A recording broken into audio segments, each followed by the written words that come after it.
Bonjour à tous. Mon nom est Suzy Saint-Cerny. Je suis chercheure à la chaire en fiscalité et finances publiques de l'Université de Sherbrooke. J'ai l'honneur de vous accueillir et de vous remercier de participer à notre midi-conférence qui va permettre à Luc de vous présenter ce que l'équipe de la chaire a retenu du budget fédéral présenté hier. Le budget fédéral présenté, donc, a clos en quelque sorte la saison des budgets du fédéral et des provinces. Si je ne m'abuse, il ne reste que l'île du Prince-Édouard qui n'a pas présenté son budget provincial. Donc, avant de céder la parole à Luc, je tiens à remercier grandement l'équipe de la chaire parce que si on peut vous présenter ça aujourd'hui, c'est grâce au travail de toute l'équipe de la chaire. Donc, on était plusieurs à mettre la main à la pâte pour préparer ce regard sur le budget fédéral. Alors, sur ce, Luc, je te laisse la parole. Parfait. Alors, merci Suzy. Bonjour tout le monde. Bien content de vous retrouver pour l'analyse du budget fédéral 2023. Donc, on va vous présenter ça, certains paramètres économiques rapidement, certains états de la situation des finances publiques rapidement aussi, pour arriver dans le cœur des mesures fiscales. Mais vous verrez sans surprise que ce n'est pas dans cette édition-ci du budget fédéral qu'on retrouvera l'équilibre budgétaire. Donc, on garde ça pour quelques années dans le futur. Donc, en gros, comme je vous disais, économie, finances publiques, mesures fiscales pour les particuliers, celles touchant les sociétés, il y en a quand même pas mal, ainsi que un peu autour de la fiscalité internationale. Si on regarde pour l'économie d'abord, donc, sans surprise, l'économie ralentit pour l'année 2023. On le voit assez bien ici par rapport à 2022, une croissance réelle qui est quand même beaucoup plus modeste. On parle même d'une récession, même s'il y aura une croissance en 2023 de 0,3 points de pourcentage. On dit même que donc il y aurait une récession au sens technique du terme. Puis par la suite, la croissance reprendrait. Si on veut essayer de voir la détérioration des conditions économiques, il faut le regarder par rapport à ce qu'on prévoyait dans le budget de l'an dernier ou encore plus récemment, pardonnez-moi, ou encore plus récemment lors de l'énoncé économique de l'automne. Et là, vous le voyez assez bien. Si on a eu un 3,4 l'année passée, on prévoyait dans le budget de l'année dernière une croissance pour 2023 de 3,1. À l'automne, on était rendu qu'à 0,7 et là, nous sommes à 0,3. Donc, la moyenne des prévisionnistes arrive à une croissance quand même, somme toute, assez faible. Ici aussi, on voit pour l'année prochaine, encore une fois, une croissance plus modeste que celle qui était anticipée il y a un an pour l'année 2024 ou même l'automne dernier. Ce qui, par contre, devrait nous amener à une meilleure croissance pour 2025, meilleure croissance pour 2026.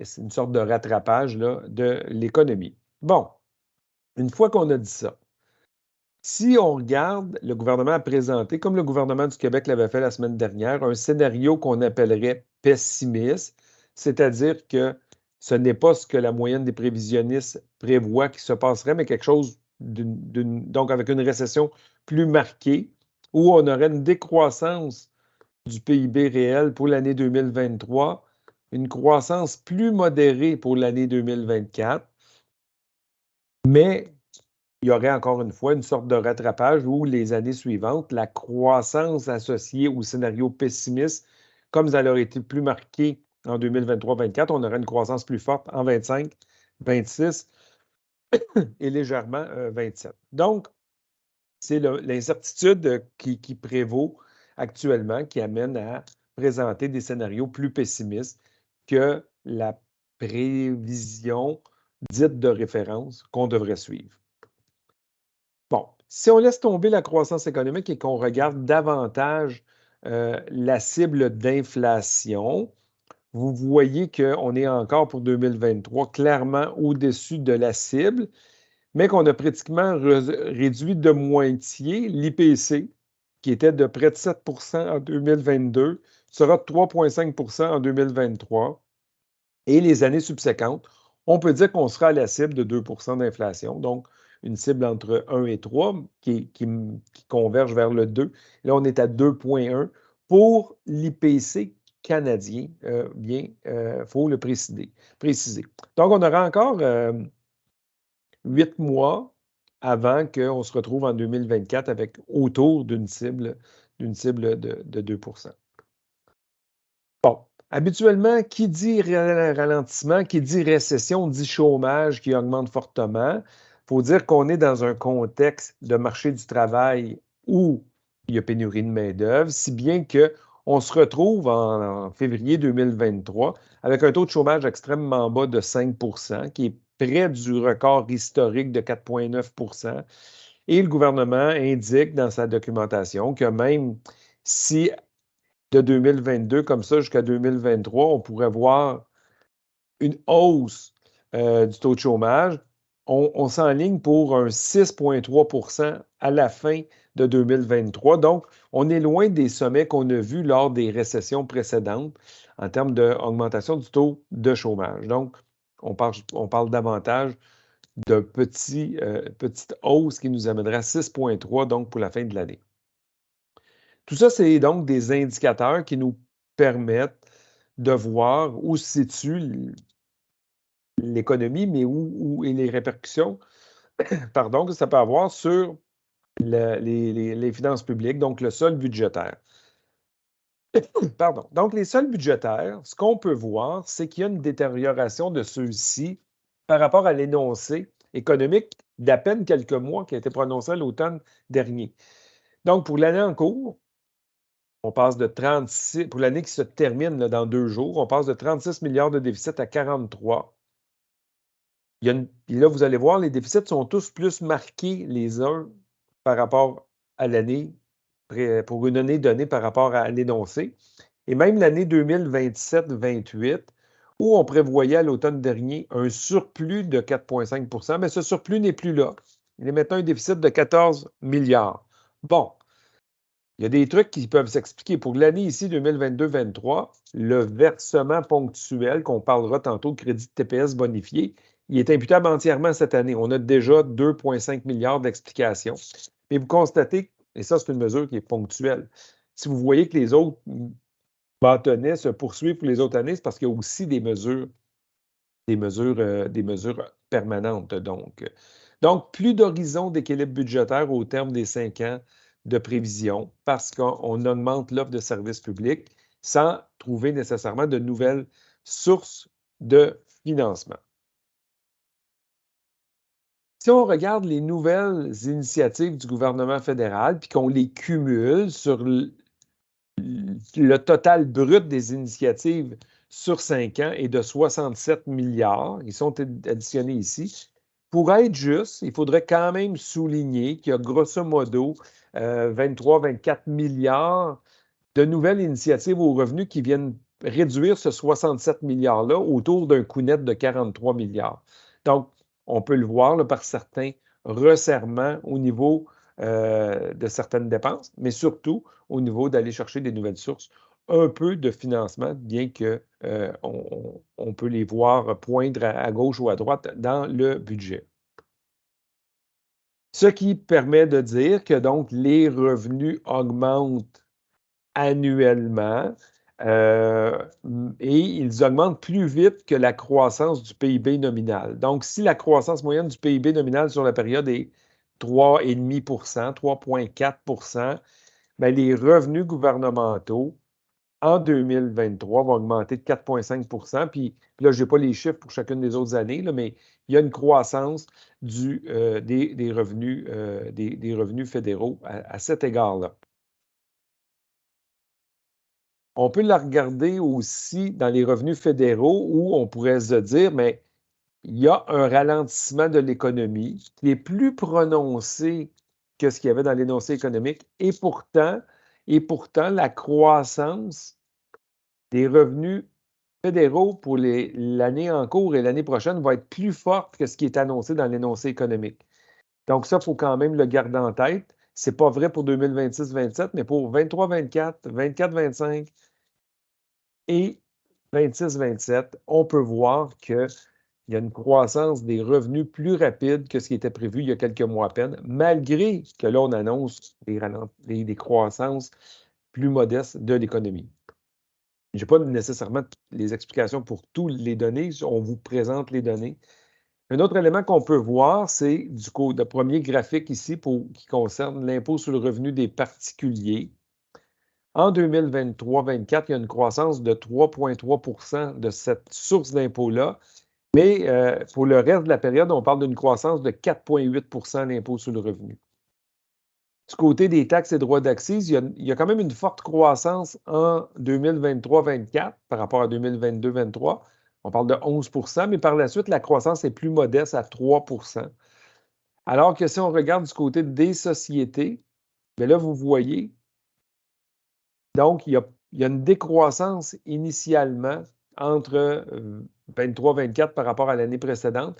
Puis là, vous voyez, il faut attendre jusqu'en 2026-27 avant que le chiffre retrouve le plancher ou le plafond qu'on avait vu en 2022-23. Donc, les revenus vont augmenter beaucoup moins vite du côté de l'imposition des sociétés.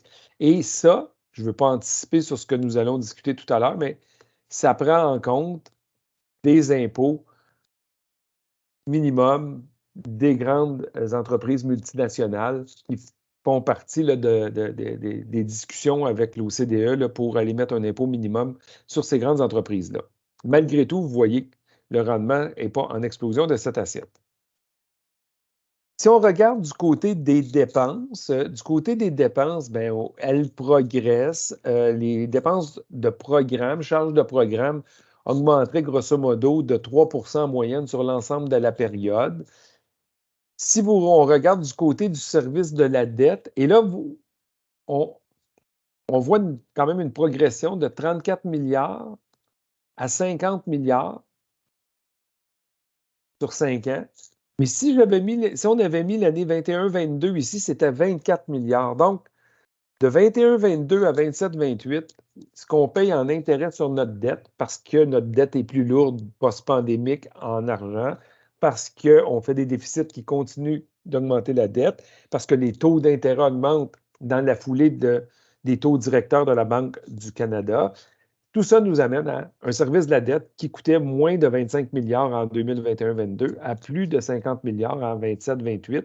Donc, c'est des impôts qu'on doit collecter pour payer ces intérêts sur de la dette-là qui n'offrent pas de service public. On le voit aussi, les frais sur la dette ici, en pourcentage des revenus collectés, il y a quand même une hausse significative de 22, 23, 23, 24. Par la suite, on voit qu'on ne revient pas au niveau antérieur. C'est quand même assez stable au cours des prochaines périodes. Donc, on consacre près de 10 de nos revenus qu'on collecte à payer les intérêts sur la dette. Si on regarde plus spécifiquement une explication, dans le fond, de nos déficits qui perdurent, c'est qu'on va avoir des charges de programme qui sont plus élevées que ce qu'on prévoyait dans le dernier budget. Donc, juste en charge de programme, on voit là, nous avons 10 milliards, 15 milliards, nous avons près de 24 milliards. Vous voyez, plus les années avancent. Donc, c'est la mise en place de nouveaux programmes qui justifient la hausse de ces programmes-là par rapport à ce qu'on prévoyait il y a une année à peine. Ici, on regarde les transferts aux particuliers. Si on commence par celle du bas, le bleu, là, ben, on peut voir que il y a une bonne hausse entre 2022, 23 et 23, 24. Ça s'explique par la bonification de la pension de sécurité de la vieillesse pour les 75 ans et plus. Et le reste de l'augmentation s'explique parce qu'on voit qu'on passe de 69 milliards à 96 milliards. Ça s'explique par un vieillissement de la population, une transition démographique qui fait qu'il y a plus d'aînés qui vont recevoir des prestations. Donc, c'est un poste qui est à la hausse et c'est un poste qui connaît donc une croissance. Là, si on prend l'ensemble de la période, on parle d'une croissance de 7 par année en moyenne. Si on regarde par rapport à l'allocation canadienne pour enfants, où il n'y a pas d'explosion démographique du côté des enfants de moins de 18 ans. Mais dans ce cas-là, la croissance annuelle moyenne de l'allocation canadienne pour enfants est de 4,1 Puis du côté les prestations d'assurance-emploi, on pourrait voir, dire, hey, il y a une forte augmentation entre 2023-24 et 2022-23. Oui, mais dans ce cas-là, ça s'explique surtout par l'année 2022-23 où on a mis en réduction des remboursements que les gens avaient eu en trop en soutien COVID. Et donc, ça donne l'illusion que les paiements d'assurance-emploi ont été plus modestes cette année-là, mais c'est surtout des remboursements des années antérieures qui viennent réduire le bâtonnet pour cette année-là. Bon, je poursuis. On regarde les transferts aux autres administrations publiques, mais là, vous voyez, en commençant par le bas, la santé, c'est le transfert le plus important. Bien, il est en augmentation. Il croît grosso modo au rythme de 5 par année au terme des discussions qu'il y a eu là, avec le gouvernement fédéral en février, donc 5 par année. Par la suite, on a le transfert pour les programmes sociaux. Lui, vous voyez qu'il y a une croissance quand même un peu plus modeste. On est à 3 par année. La péréquation, du côté de la péréquation, bien là, on voit que ça augmente plus modestement, mais entre l'année 22-23 puis l'année 27-28, il y a quand même une augmentation. On va y revenir sur la péréquation sans trop aller dans les détails. Donc, la péréquation a certaines années des croissances plus fortes que d'autres, même si ce n'est que des anticipations. Et enfin, du côté des arrangements fiscaux et autres transferts, c'est notamment les accords qui ont été signés pour les services de garde, la mise en place progressive des services de garde, qui peut expliquer cet élément-là. Bon, une fois qu'on a vu ça, on arrive donc à la péréquation. Il y a une obligation gouvernementale à tous les 5 ans de renouveler la législation entourant la péréquation. Et donc, ça va être fait avec ce budget-ci. Et on cherche, dans le fond, à faire. C'est à ce moment-là qu'on fait des changements dans la péréquation. Hier, ce qu'on a vu dans le budget, ça ne sera que des changements techniques afin d'améliorer l'exactitude, mais il n'y a pas de grands changements. Là. Il n'y aura pas de province qui va déchirer sa chemise parce que les changements viennent la pénaliser là, en termes de chute de la péréquation. Je parle des provinces bénéficiaires. Peut-être qu'il y a des provinces non bénéficiaires qui auraient voulu une révision du programme à la baisse, mais il n'y a pas de changement à part des petits changements techniques. Bon, la dette fédérale. Évidemment, la dette fédérale augmente avec des déficits qui augmentent, qui se poursuivent, je voudrais plutôt dire. Et évidemment, on n'a pas là, le bâtonnet pré-pandémique, mais évidemment, si on avait un bâtonnet pré-pandémique, vous verriez dans le graphique de gauche toute l'augmentation de la dette en milliards. Mais vous pouvez quand même le percevoir dans le graphique de droite, où là, c'est en proportion du PIB. Sur une plus longue période, on voit que la dette fédérale a eu tendance à augmenter jusqu'en 1995, au moment où la dette fédérale, notamment, a été décotée par les agences de notation. Par la suite, on voit une forte diminution de la dette fédérale. Je ne veux pas refaire l'historique. Elle a été maintenue quand même assez faible, autour de 30 juste avant la pandémie. Elle a rehaussé, effet de la pandémie. On souhaite une tendance à la baisse, mais vous voyez là, qu'il y en a une tendance à la baisse, mais si on regarde 2023-24 avec une loupe, le poids de la dette va être un petit peu plus élevé qu'en 2022-23. Et par la suite, on va reprendre une légère tendance à la baisse pour, normalement, être sous le seuil psychologique du 40 en 2027-28. Ça, c'est avec, évidemment, le scénario de référence.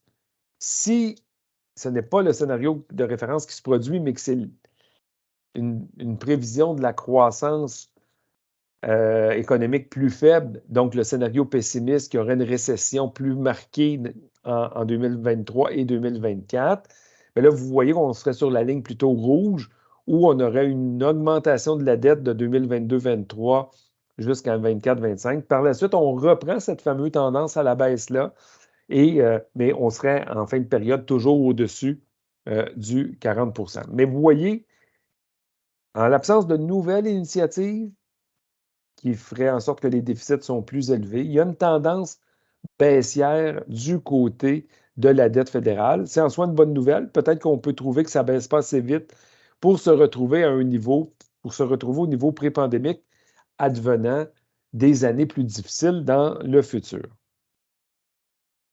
Donc, ça ferait le tour, ça, des éléments un peu plus de finances publiques. On pourrait maintenant aller du côté des mesures qui concernent les particuliers, que ce soit des mesures budgétaires ou fiscales. La plupart seront fiscales. Et donc, pardonnez-moi, et donc, la mesure qui ne touche pas tout le monde, mais qui touche quand même un grand nombre de ménages, on parle de 11 millions de bénéficiaires individus ou ménages pour le crédit de TPS. On vient y rajouter un montant pour l'épicerie. Bon, on aurait pu l'appeler le montant pour XYZ. Ce n'est pas important parce qu'il n'est pas dédié à l'épicerie. Donc, on vient bonifier pour ceux qui reçoivent le crédit de TPS. Donc, il n'y a pas de nouveaux bénéficiaires. Pour ceux qui reçoivent le crédit de TPS, on vient rajouter des montants. Donc, un célibataire ou une famille monoparentale avec un enfant recevra, une fois la loi votée, 234 maximum de plus si elle a droit au plein montant du crédit de TPS. Puis si elle a droit à un montant partiel, parce qu'elle est dans la phase de réduction du crédit, elle va avoir une bonification, mais qui ne sera pas complète. Pour un couple sans enfants, on parle de jusqu'à 306 $, puis pour un couple avec 2 enfants, on parle jusqu'à 467 $. Donc, il faut attendre l'adoption de la loi pour la transmission dans un prochain chèque de TPS, et ça va être un paiement unique. Et ce paiement-là, unique, a été entièrement porté à l'année budgétaire qui va se terminer avant le 31 mars de cette année parce qu'on l'a attribué au versement comme s'il aurait dû être fait en janvier dernier, mais on attend le paiement, on attend le vote, par exemple, pour aller de l'avant. Bon, ça touche moins de monde, mais il y a une déduction qui existe pour certaines dépenses d'outillage pour les gens de métier, notamment dans la construction, là. Avant ça, la déduction maximale était de 500 $. Elle a été doublée à 1 000 $. On entre ce changement-là en vigueur au 1er janvier 2023. Donc, ce n'est pas pour la préparation de la déclaration d'impôt que nous faisons présentement pour l'année 2022. C'est pour la prochaine année. Donc, à garder en tête. L'impôt minimum de remplacement. Bon, je n'irai pas dans tous les détails, mais il faut quand même garder à l'esprit que, bon, pour rappeler d'abord, l'impôt minimum de remplacement, ça existe depuis 1986. C'est les conservateurs de Brian Mulroney qui avaient mis ça à l'époque en place pour se prémunir de la critique journalistique du fait qu'il y aurait des contribuables à haut revenu qui n'auraient pratiquement pas d'impôts à payer. Donc, c'est un calcul qui se fait en parallèle de notre calcul de l'impôt normal et on veut s'assurer qu'une fois qu'on aurait pris en compte un maximum de 40 % d'exemption, puis qu'on élimine une série d'avantages fiscaux, que les gens payent minimalement 15 % d'impôt minimum de remplacement sur le revenu autrement déterminé par ce calcul-là. Là, on change un peu les règles. On dit que ce n'est plus 15 %, ce n'est plus le premier taux du barème, ce sera le deuxième taux du barème, 20,5, pardon. Mais l'exemption de base est haussée de 40 000 qui n'avaient pas bougé depuis 1986 à 173 000. Ce 173 000-là, on vient, dans le fond, l'attacher au quatrième taux du barème. Donc, au fur et à mesure que le quatrième taux du barème va être indexé annuellement, l'exemption de base dans l'impôt minimum de remplacement sera haussée. Qu'est-ce qu'il y a d'autre comme changement? Les avantages associés aux options d'achat d'actions vont être pleinement pris en compte dans la détermination de l'impôt minimum de remplacement. On va pleinement inclure le gain en capital. Auparavant, on n'incluait qu'une partie. Donc, c'est le genre vous voyez un peu, c'est le genre de changement qu'on fait. Cela dit, cet impôt minimum de remplacement-là va viser moins de monde. Donc, il y a à peu près 30 millions de déclarations produites au Canada chaque année. S'il n'y avait pas eu de changement d'impôt minimum de remplacement, les fonctionnaires ont mentionné qu'il y aurait eu 71 000 personnes qui auraient eu un impôt minimum de remplacement à payer en 2023. Et par le changement qui a été fait, il y en aurait seulement en 2024, pardon. Et par le changement qui a été fait, il y en aurait seulement 31 000. Donc, moins de bénéficiaires. Ceux qui en payaient peu, là, puis qui étaient frappés, là, exemple, un agriculteur qui vend sa ferme avec une exemption de gain en capital pour 1 million, 1,5 million, ça se peut qu'il ne soit plus frappé maintenant, mais qu'il l'était auparavant. À l'inverse, ça se peut que des plus hauts gains, donc un gain de 10 millions, par exemple, ça se peut que dans l'ancien système, il n'était pratiquement pas frappé parce qu'il y avait un bon salaire aussi ou parce que c'était le taux minimum. Avec un taux de 20,5, il va être frappé davantage. Cela dit, je vous rappelle, c'est un calcul en parallèle. C'est de l'impôt minimum qu'on doit payer, mais on peut la récupérer sur 7 ans. Donc, je ne veux pas faire un cours sur l'impôt minimum de remplacement, mais comme on peut la récupérer sur 7 ans, ce n'est pas essentiellement pour tous une charge additionnelle, c'est plutôt des impôts payés d'avance pour un grand nombre de personnes.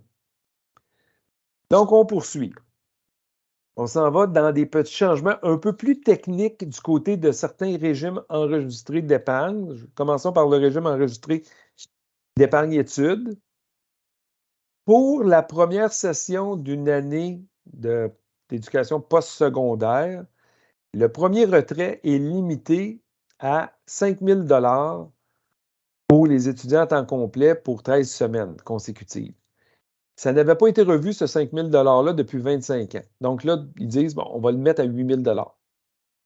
Donc, le retrait de la première session est haussé pour un maximum de 8 000 $. Ça ne donne pas plus d'argent dans votre régime épargne-études, puis ça revoit peut-être la manière de le décaisser, mais il n'y a pas plus d'argent, peut-être le rappeler. Puis pour les étudiants à temps partiel, la limite n'était pas de 5 000, elle était de 2 500 pour chacune des sessions, et non pas juste la première session.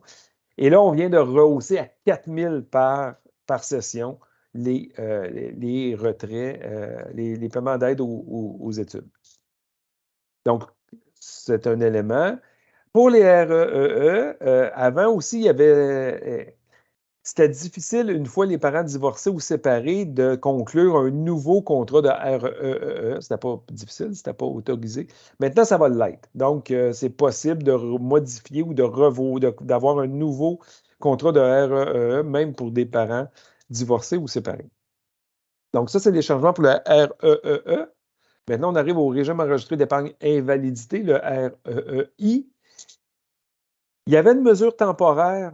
Il peut arriver que une personne invalide adulte ne soit pas apte à ouvrir elle-même son régime enregistré d'épargne invalidité.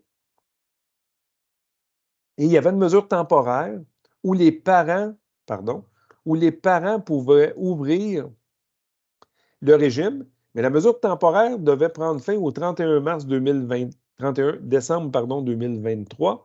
On vient dire que c'est repoussé au 31 décembre 2026. Puis la notion de membre de la famille admissible, et pas seulement pour les parents, maintenant est élargie aux frères ou sœurs du bénéficiaire qui est âgé de 18 ans ou plus. Donc, on vient donner un peu plus de souplesse pour qui peut ouvrir au nom d'un bénéficiaire un régime enregistré d'épargne invalidité.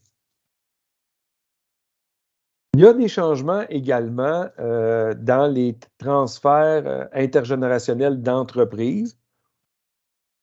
On sait que c'est un sujet qui fait beaucoup parler depuis passé 30 ans, où l'article pour les fiscalistes, 84.1, vient limiter la manière que les parents peuvent transférer à leurs enfants la participation dans une société.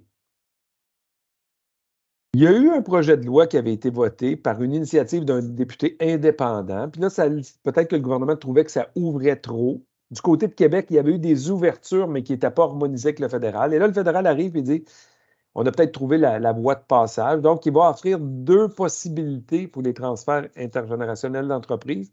Un transfert immédiat, c'est-à-dire un critère à l'intérieur de 3 ans, et un transfert progressif, ça voudrait dire que le transfert se fait entre 5 et 7 ans. Il y a des conditions à respecter.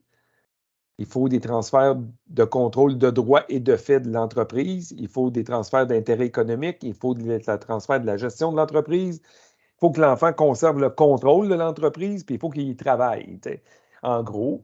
Donc, je ne rentre pas dans les détails, là, mais on peut voir qu'il y a des changements à cet égard-là. Il va falloir que le parent et ou les enfants signent un souhait conjoint, mais il faut quand même noter qu'advenant que le fisc considérerait que ça ne respecte pas l'esprit même s'il y a eu un choix qui a été fait, l'impôt additionnel va incomber à l'enfant. Pour les délais de prescription, bien, si on fait un transfert court, c'est-à-dire critère de 3 ans, le délai de prescription pour ce genre de transaction-là va être prolongé de 3 ans. Puis si on fait un transfert qu'on appellerait sur une période critère 5 à 10 ans, bien, le délai de prescription sera de 10 ans pour ce type de transfert-là. On permet d'avoir une provision pour gain en capital dans ce cas-là de 10 ans plutôt que 5 ans. Et ça va s'appliquer dès 2024. Donc, on pense que ça va préciser, mais étrangement, ça va apporter des recettes additionnelles par rapport à l'ouverture, comme je vous disais, du projet de loi qui était peut-être un peu trop permissif. Mais auparavant, la permission était restreinte. Bon, ils ont aussi cru bon de revenir sur des fiducies collectives d'employés. Ils mettent en place des nouvelles règles pour favoriser l'utilisation des fiducies collectives d'employés. Donc, ils veulent valoriser ça un peu. Ils viennent préciser que, pour ceux qui connaissent un peu les fiducies, là, qu'il y a une règle des 21 ans. Et là, les fiducies collectives d'employés ne sont pas soumises à la règle du 21 ans. Les fiducies collectives d'employés, ils peuvent avoir une provision pour gain en capital de 10 ans lors du transfert d'entreprise. Et il y a aussi des règles concernant les prêts aux actionnaires. Donc, techniquement, une entreprise là, qui prête à ses actionnaires, donc le remboursement doit se faire extrêmement vite.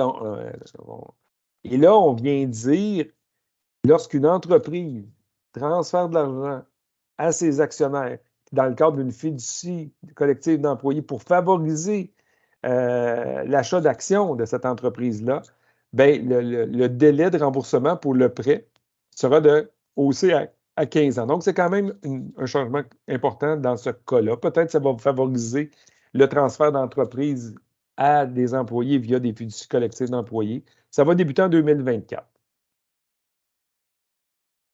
Bon, il faut aussi préciser il y a du monde qui ne produisent pas leur déclaration de revenus. Puis, ils ne produisent pas leur déclaration de revenus parce qu'ils sont un peu en marge de la société. Et c'est des gens qui auraient droit à des prestations gouvernementales. Il faut bien comprendre que si on ne produit pas sa déclaration, ben on renonce notamment au crédit de TPS, mais à certaines allocations qui peuvent fortement contribuer au niveau de vie de ces gens-là. Donc, il y a un projet qui existe, Produire ma déclaration. Il cherche à aider les gens à produire leur déclaration. Actuellement, il y a juste 53 000 bénéficiaires et ils veulent passer ce nombre-là à 2 millions. Là. Donc, ça, c'est important. Puis il y a un nouveau service, ils veulent mettre à l'essai pour 2023 et suivante, là, un nouveau service de production automatique pour les personnes vulnérables. Donc, c'est les aider, c'est remplir pratiquement automatiquement la déclaration.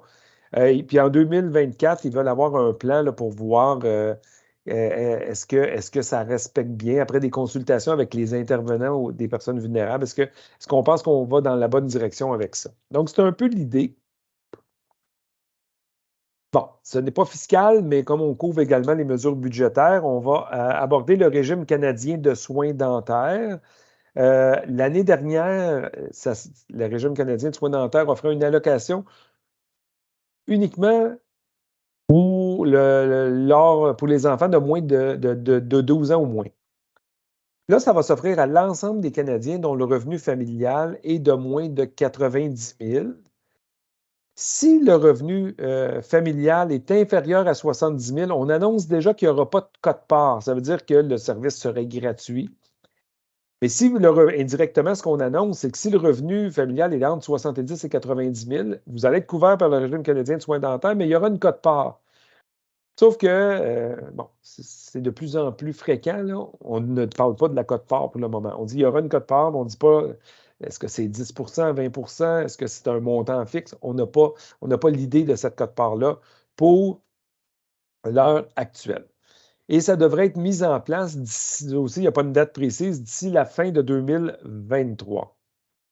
Et le coût anticipé sur 5 ans est de 13 milliards. Mais dans le budget de l'année passée, le coût anticipé sur 5 ans était de 6 milliards. Donc, il y a une augmentation du coût anticipé. Et par la suite, évidemment, il y aura un coût récurrent. D'autres mesures budgétaires, le gouvernement fédéral bonifie le programme de bourse fédérale. Il faut quand même garder à l'esprit que Québec a son propre régime des prêts et bourses, donc ça ne touche pas la bourse fédérale ne touche pas directement les Québécois, mais elle la touche indirectement parce que Québec va pouvoir demander compensation pour bonifier son régime de prêts et bourses. Donc, indirectement, il va se passer quelque chose après discussion avec le fédéral dans un premier temps et les étudiants dans un deuxième temps pour ajouter des sommes au régime des prêts et bourses. Il y a eu aussi des petits changements, là. Donc, ils veulent enlever les irritants qui touchent la population, là, des frais indésirables, là, notamment les données excédentaires Internet. Ils veulent limiter ça. Ils veulent offrir un droit à la réparation si vous avez un téléphone cellulaire, notamment. Là, on est vraiment sur, encore une fois, le téléphone cellulaire. Les chargeurs, là, dès qu'on achète un nouveau téléphone, la prise du chargeur change et donc on doit racheter un nouveau chargeur. En Europe, ils veulent imposer une prise universelle. Bien, le fédéral dit on va regarder un peu ce qui se fait ailleurs pour mettre en place ce genre de prise-là. Donc, vous voyez, on est vraiment beaucoup plus dans le détail que les grandes mesures. Et ça terminerait les mesures pour les sociétés. J'irais pour les particuliers, pardon, j'irais pour les mesures aux sociétés. Le gros des mesures aux sociétés, ça s'oriente vers une économie plus verte. Donc, c'est 3 crédits d'impôt remboursables, un pour l'électricité propre, l'autre pour l'hydrogène propre, puis l'autre pour les fabrications de technologies propres. Donc, le mot propre prend tout son sens. On veut donc qu'il y ait un virage, moins de gaz à effet de serre, carboneutralité, etc. Bon, c'est des crédits qui sont importants. Quand on cumule avec beaucoup d'interventions du gouvernement fédéral, avec d'autres interventions, c'est ça le cœur du budget et c'est un peu la réponse au plan Biden là, de sa loi sur la limitation de l'inflation. Bon, ces 3 crédits-là ne sont évidemment pas cumulables. Ils ne sont pas cumulables avec d'autres crédits à l'investissement, mais ça ne nous touche pas, mais pour le crédit d'impôt à l'investissement de la région de l'Atlantique, il pourrait avoir la région de l'Atlantique plus un de ces crédits-là à la fois. Ça, il faut le noter. Donc, je n'irai pas dans le détail de chacun des crédits. Je les ai quand même mis ici. Ils vont rester dans les notes, là.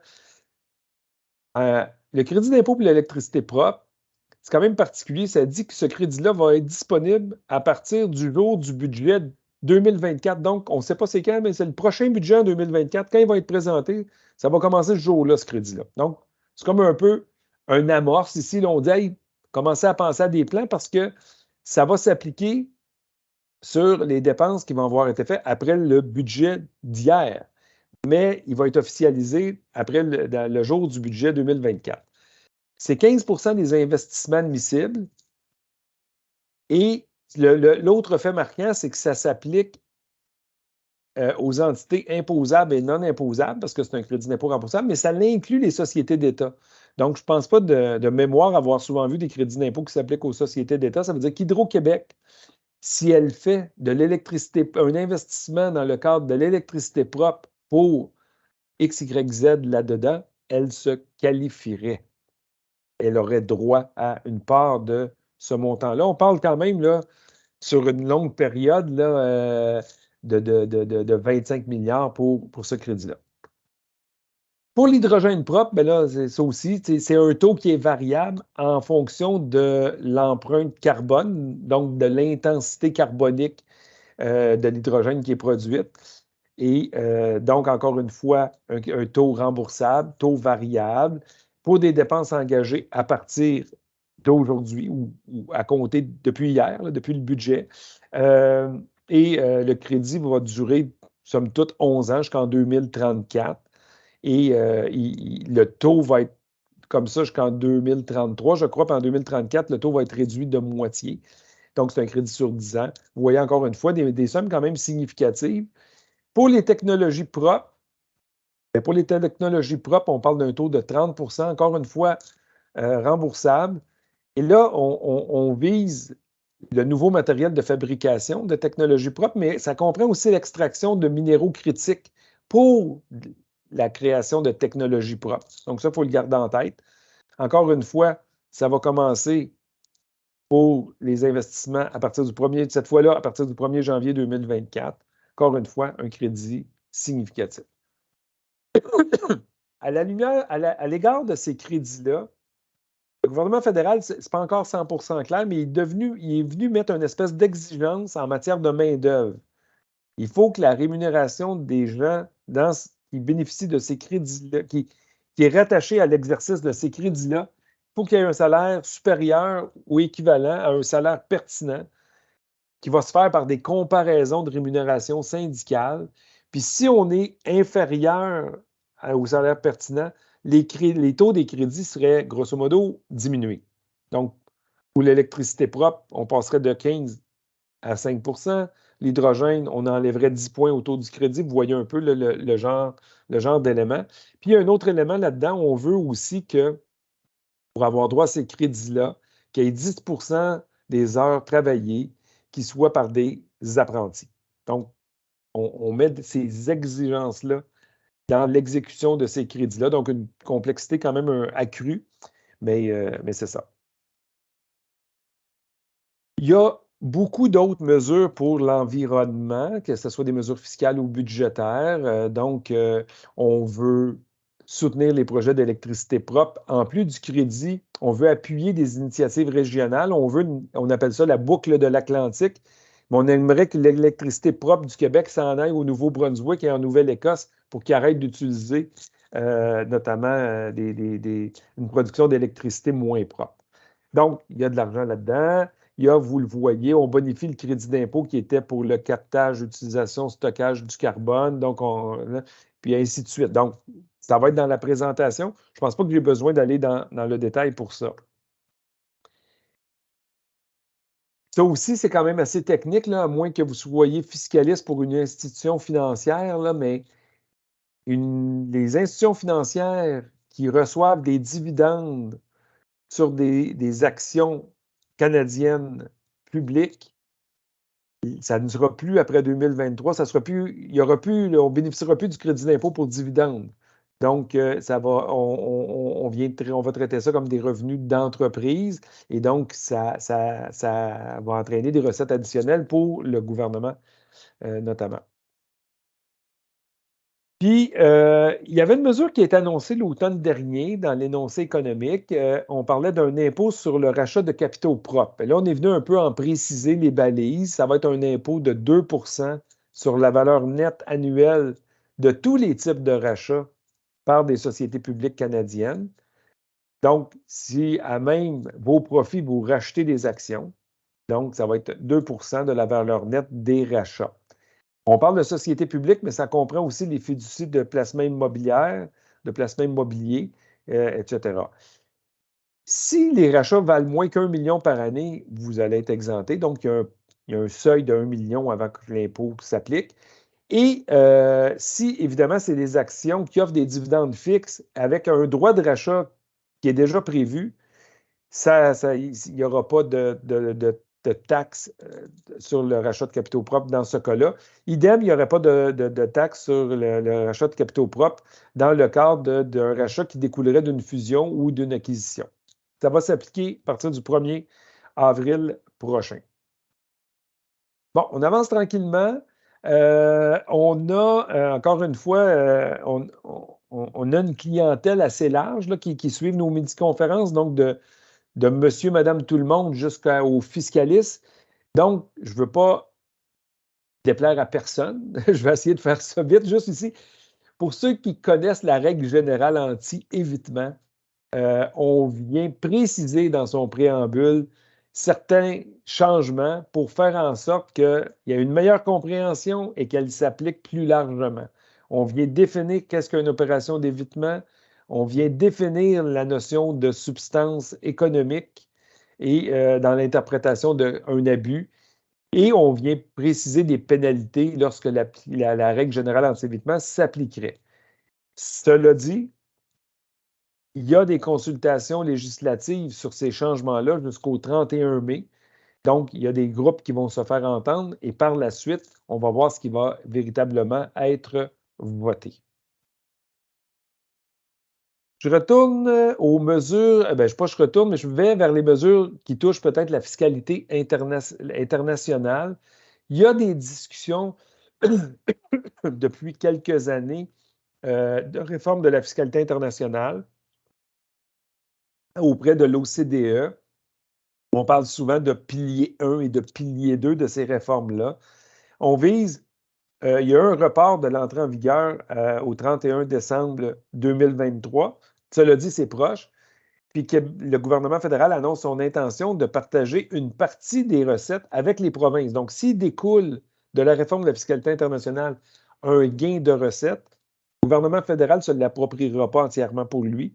Il va en partager parce que ça va être des entreprises qui ont une activité économique au Canada. Donc, pour le pilier 1, on donne qui sera visé par ça. On vient en faire quelques précisions. On vient espérer que ça puisse s'appliquer à partir du 1er janvier 2024. Mais si ce n'est pas entré en vigueur, on évoque toujours l'exercice que le Canada le fasse seul s'il n'y a pas d'entente internationale. Mais on continue d'espérer qu'il y aura une entente internationale. Puis pour le pilier 2, là, c'est un impôt minimum mondial. Encore une fois, sur les entreprises multinationales. On parle d'un taux minimum de 15 %, mais pour être une entreprise visée par ça, il faudrait avoir un revenu annuel de 750 millions d'euros. Donc, ce n'est pas des petites entreprises, il faut bien le comprendre. Et là, encore une fois, on vise une mise en œuvre progressive. Ça a déjà tout été annoncé. C'est juste de dire si il y a une volonté, on espère la volonté internationale de le faire. Et sinon, le fédéral évoque quand même une volonté un peu d'y aller seul, le cas échéant. Bon, dans le budget fédéral, qu'est-ce qu'il y avait d'autre? Il y a quelques années, le gouvernement fédéral avait mis en place un mécanisme comme quoi les droits d'accès sur l'alcool augmentaient à l'inflation. C'est assez simple, ça va augmenter à l'inflation. Sauf que pour l'année qui arrive, l'inflation a quand même été fortement élevée, 6,8 %. Et là, il y a dû avoir des représentations pour dire si on augmente les accès sur l'alcool d'un montant aussi élevé, bien, ça va créer une pression sur les prix. Et donc, il plafonne l'indexation des droits d'accès sur l'alcool à 2 % pour l'année 2023. Donc, l'année prochaine, l'indexation va reprendre à l'inflation, évidemment. Pour le transport aérien, dans une perspective un peu d'utilisateur-payeur, on veut, dans le fond, accorder 1,8 milliard aux administrations canadiennes de la sécurité dans les transports aériens pour en rehausser la qualité de ces services. Mais pour ce faire, bien, on va augmenter les tarifs qui sont payés par les passagers de transport aérien. Donc, pour un vol intérieur à aller simple, avant, on payait 7,48 $. On l'augmente de pratiquement 33 %. Donc, vous voyez, les tarifs sont en hausse et ça va s'appliquer à partir du 1er mai prochain. Bon. Après, je vais peut-être passer avec Suzy à la période de questions où on vous reviendra en terminant sur les activités qui pourraient avoir lieu dans les prochaines semaines. Merci Luc, encore beaucoup de contenu cette semaine. Donc, quelques questions. En fait, pour l'instant, il y en a 2, mais je veux aviser les gens que les micros sont ouverts. Donc, si les gens souhaitent aussi poser des questions verbalement, ils peuvent lever la main et on va pouvoir vous faire intervenir pour répondre à vos questions. Donc, il y a 2 questions par rapport au crédit d'impôt pour la transition énergétique. Question 1, un gouvernement futur pourrait-il annuler ses crédits d'impôt avant 2034? Oui, j'ai pas vu rien qui l'empêcherait. Effectivement, il ne pourrait pas l'abolir rétroactivement, là, mais il pourrait l'abolir à partir d'un jour X. Oui, je crois que c'est imaginable de le faire. D'accord, merci. Je n'ai pas dit que Deuxième c'est souhaitable, question. j'ai dit que c'est imaginable. Oui, oui, oui. Il n'y a rien qui l'empêcherait à ta connaissance.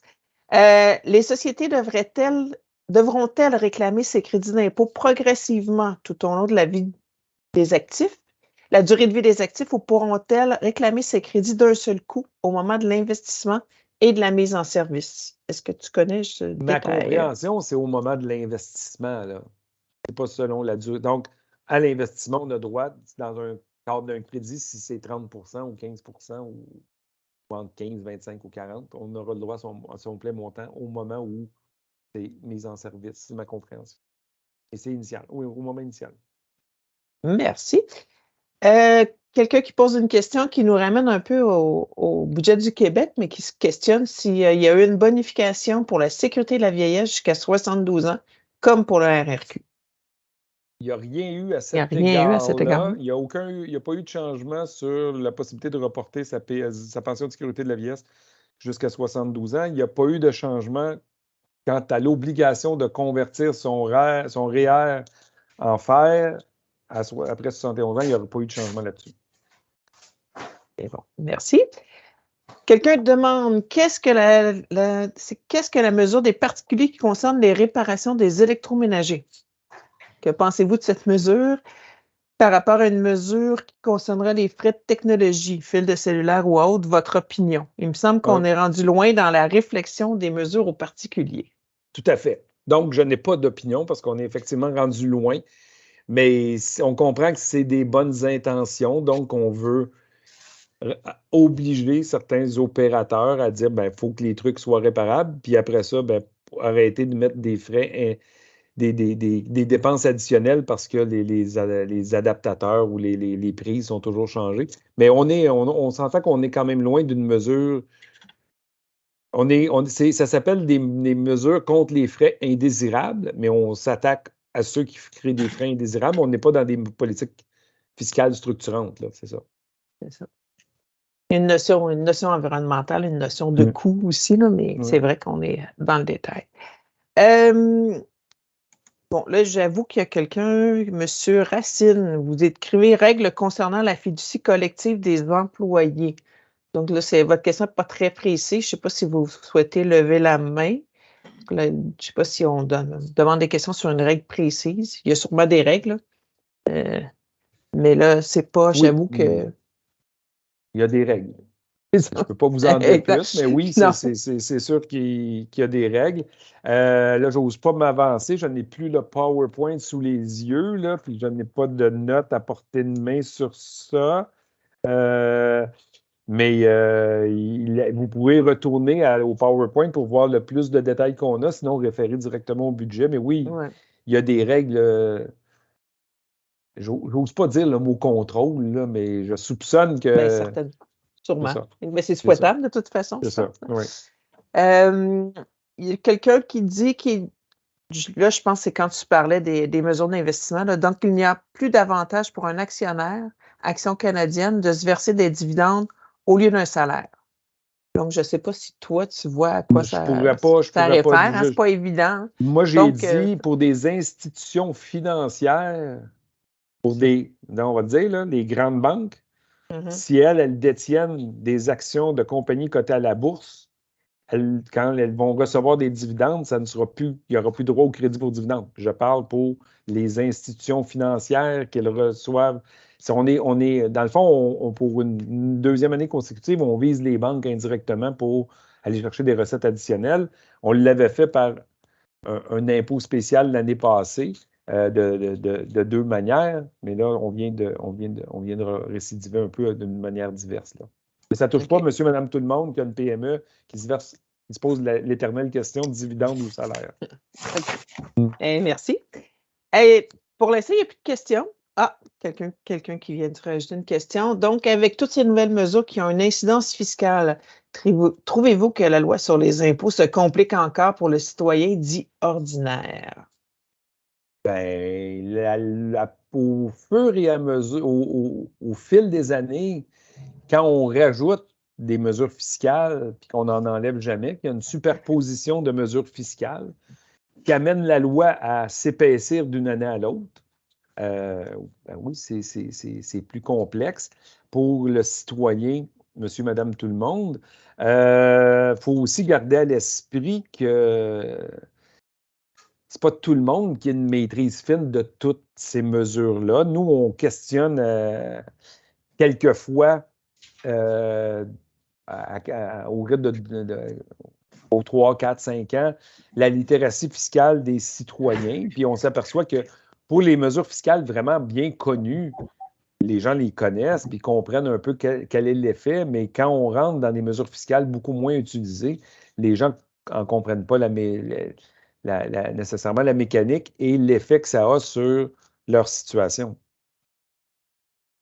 En effet.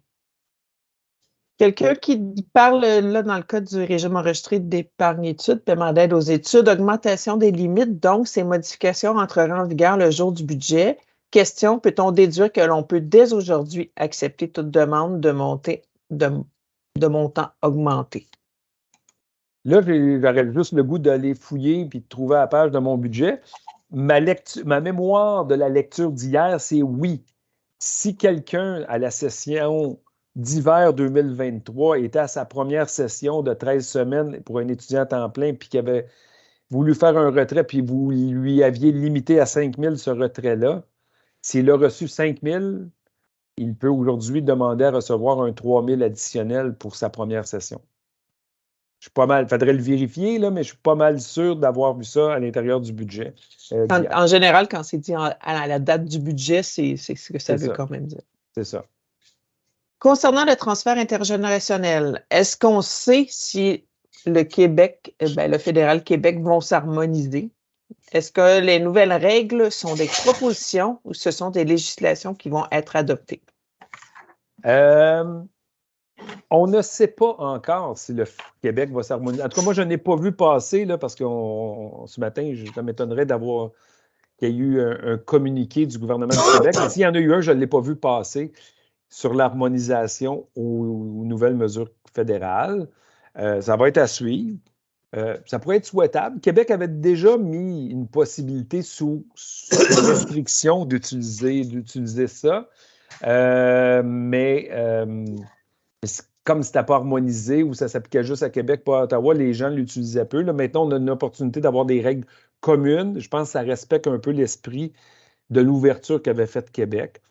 Et là, je ne me rappelle pas, il faudrait que je retrouve dans le PowerPoint, est-ce que la date d'application de ça, je pense que c'est pour faire voter et je pense que c'est pour à partir du 1er, mais je ne l'ai pas noté ici, je crois que c'est pas à partir de 2024.